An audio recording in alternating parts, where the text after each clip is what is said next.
maanta sidii caadada ahayd waxaa qabsoomay shirkii golaha wasiirada ajadayaasha looga hadlo runtii muhiim ahaa waxaa ka mid ahayd dabcan sidii caadada ahayd waxaa lagu kala qaatay warbixinta amniga sidoo kale warbixinta xaaladda coronavirus ee dalkeena ayaa wasaaradda caafimaadka laga dhageystay sidoo kalena waxaa la hor keenay golaha wasiirada ajadayaal muhiim ah oo kulligood marxalad waqtiyaysan oo in la dedejiyo u baahan loo baahnaa ayaa la hor keenay oo ay ka mid yihiin heshiiska is-afgaradka maalgashiga ee ka dhexeeya Soomaaliya iyo Turkiga heshiiska is-afgaradka dhaqaalaha ee ka dhexeeya Soomaaliya iyo Itoobiya iyo ahdiga aasaasidda golaha dawladaha kulaala dawladaha Carabta iyo Afrika ee kulaala badda cas iyo gacanka cadmeed iyo ajadayaal kale oo muhiim ah oo aan dib ka sheegi doono golaha wasiiradu dood dheer kadib qodobadaas oo ay mid u kor istaageen waxay go'aamiyeen number 1 in la khafiifiyo xayiraadii dhinaca coronavirus ee Soomaaliya saarnayd oo 3 bisha August la furo duulimaadyadii dadweynaha internationalka ahaa iyadoo hore loo og yahay inay u furnaayeen kuwa dalka gudihiisa ay hore u furnaayeen dawladda Soomaaliya waxay go'aamisay maanta in la furo duulimaadyadii internationalka ahaa 3 bisha August sidoo kale waxaa la furayaa xayiraadii laga qaaday iskuuladii jaamacadihii ayaa iyagana la furayaa 15 August waxaa si tartiiba mar walba iyadoo taxadar uu jiro oo adduunka uu ka socdo wave-kii labaad xanuunka coronavirus laakiin alxamdulillah Soomaaliya Muqdisho iyo gobolada dhamaantood wasaaradda caafimaadka oo kaashanaysa wasaaradda caafimaadka ee heer maamul goboleed laga soo sheegay wanaag iyo inuu hoos u dhacay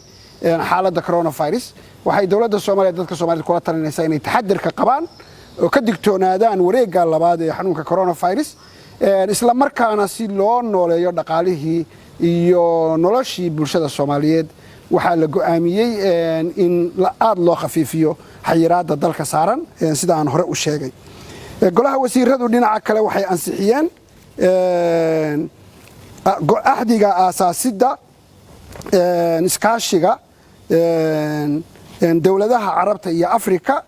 ee ku hareeraysan badda cas iyo gacanka cadmeed oo wasaaradda arrimaha dibadda keentay waxaa la ansixiyay heshiiska is-afgaradka iskaashiga dhaqaalaha ee u dhaxeeya dawladda Soomaaliya iyo dawladda Itoobiya waxaa la ansixiyay heshiiska is-afgaradka maalgashiga ee u dhaxeeya dawladda Soomaaliya iyo dawladda Turkiga sidoo kale golaha wasiiradu waxay ansixiyeen maanta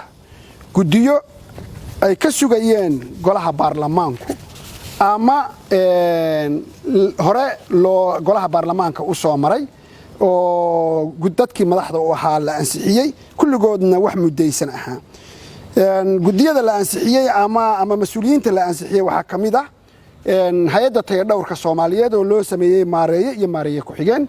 maareeyaha hay'adda tayadhawrka Soomaaliyeed waxa loo magacaabay mudane aadan xasan barre sidoo kalena maareeye ku xigeenka waxa loo magacaabay Aydruus Macalin Xasan hay'addaas oo hadda kadib regulate garayn doonta ama sharciyeyn doonta waxyaalaha dalka soo galaya badqabkooda iyo waxyaalaha dhoofaya ee Soomaaliya ka baxaya tayadooda guud ahaan hay'adda tayadhawrku shaqada ay qabato waa la yaqaana waxaana la dhisay board of directors ama golaha maamulka hay'adda oo ay ku jiraan wasaaradaha ku shaqada leh ay kamid tahay wasaaradda caafimaadka wasaaradda beeraha wasaaradda xanaanada xoolaha wasaaradda hawlaha guud iyo wasaaradaha kale ayaa loo dhisay maareeye ku xigeenna labada mas'uul ayaa loo magacaabay golaha wasiiradu maanta wuxuu ansixiyay 5 xubnood oo kamida golaha adeega garsoorka oo sida la socotaan sida loo sugayo ama ay muhiimka u yihiin si Soomaalidu ay u hesho cadaalad golahani gole aad iyo aad u muhiim weeye oo golaha ama garsoorayaasha dalacsiya ganaaxa anshax mariya gole aad iyo aad u muhiim weeye sida dastuurku qorayo wuxuu ka kooban yahay 9 xubnood oo qaarkoodna ku imaanayaan qaab xafiis qaarkoodna sida maanta golaha wasiirada u magacaabeen ay u magacaabayaan for example dadka qaab xafiis ku imaanaya waxa kamid ah gudoomiyaha maxkamadda sare gudoomiyaha maxkamadda dastuuriga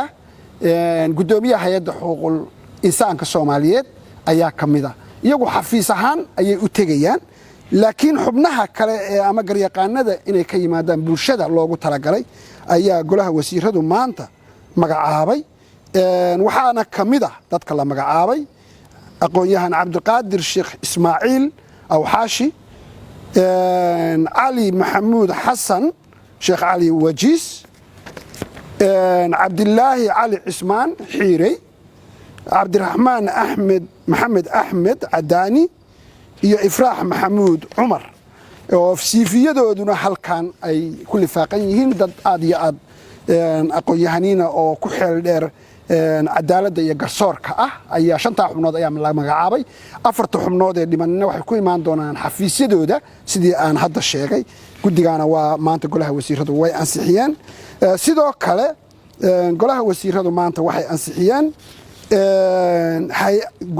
guddiga maamulaya ama hay'adda batroolka Soomaaliyeed guddi ka kooban oo si aad la socotaan sharcigiisii golaha wasiiradu hore u ansixiyeen